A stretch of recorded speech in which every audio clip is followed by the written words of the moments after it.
بات بڑے دلچسپ مرحلے میں ہے. مجھے ایک اور خیال آ رہا ہے جی کہ جیسے حضرت فاطمہ تو زہرا سلام اللہ علیہا کی بات ابھی ہم جان رہے ہیں کہ آپ چکی پیس رہی ہیں، ساتھ قرآن پڑھ رہی ہیں. جی بالکل.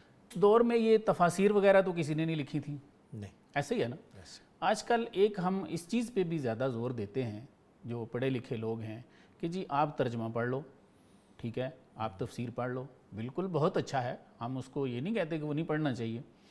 لیکن قرآن نے خود یہ ایک فیصلہ کیا ہوا ہے جی کہ ہدی للمتقین، بے شک. تو یہ تو سمجھ ہی اس کو آتا ہے جو متقی ہے. ایسے. یہ ہم تو نہیں کہہ رہے، یہ تو قرآن نے خود کہا ہوا ہے، تو سمجھ اس کو آتا ہے جو متقی ہے. تو اس دور میں یہ چیزیں اگرچہ نہیں تھیں، لیکن انہوں نے قرآن پہ عمل اس انداز سے کیا کہ آپ کام میں ہیں لیکن وہ قرآن پڑھتی ہیں. تو قرآن کا خود بھی ایک اثر ہے. ایسے ہی ایسے ہی ہے نا، تلاوت کا تلاوت پہلا کا منصب ہی یہ تھا یتلو علیہم آیات.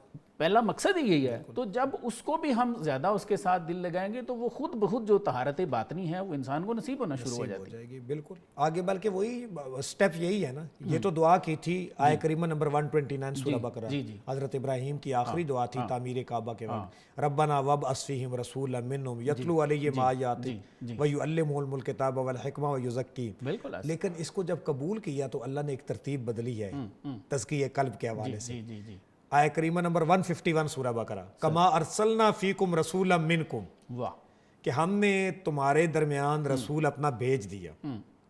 یتلو علیکم آیاتنا، تلاوت آیات کو مقدم ہی رکھا ہے کہ یہ جو حضرت سیدہ بھی پڑھ رہی ہیں کہ تلاوت آیات کی اپنی تاثیر ہے، اور آگے ان کا اثر جو آپ نے بتایا وَيُزَكِّيكُمْ، کہ یہ آیات کیا کریں گی، تمہارے دل کا تزکیہ کر دیں گی. بالکل ایسے. اور وہ جب تربیت ہو جائے گی پھر زمین ہموار ہونے کے بعد علوم قرآن و حدیث آئیں. وَيُعَلِّمُكُمُ الْكِتَابَ وَالْحِكْمَةَ، بالکل یہ نبی تمہیں کتاب کی بھی تعلیم دے گا، حکمت. اچھا آخری بات پروفیسر صاحب بڑی انٹرسٹنگ ہے کہ یہ 4 چیزیں جو حضرت ابراہیم نے مانگی تھی ان 4 میں سے ایک تو اللہ نے ترتیب بدل دی، 5ویں ایڈیشنل دی. وَيُعَلِّمُكُمْ مَا لَمْ تَكُونُوا تَعْلَمُونَ، یہ نبی وہ بھی تعلیم دے گا جس علم کا پہلے تمہیں شعور ہی بالکل نہیں ہے. ٹھیک. تو اسی لیے تلاوت آیات بالکل پڑھنا بھی چاہیے، پڑھنا بھی چاہیے، تفسیر بھی پڑھیں، ترجمے بھی پڑھیں، لیکن کسی ایسے سے عمل بھی سیکھیں ایسے کہ اس کو ہم کیسے کریں تاکہ یہ دل میں اترے.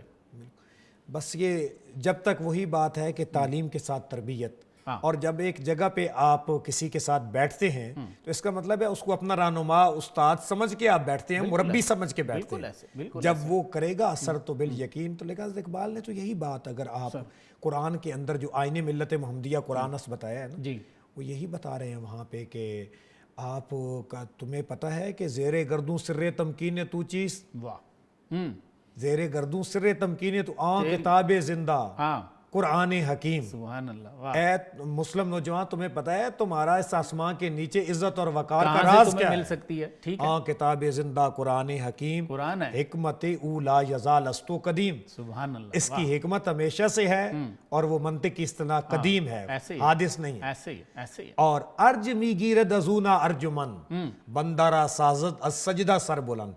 اس سے جو بدبخت ہوتے ہیں وہ بختاور بن جاتے ہیں. اور یہ سجدے کروا کے سر اللہ کے حضور ایسا جھکاتا ہے کہ اس سے بلندیاں عطا فرما دیتا ہے. بالکل.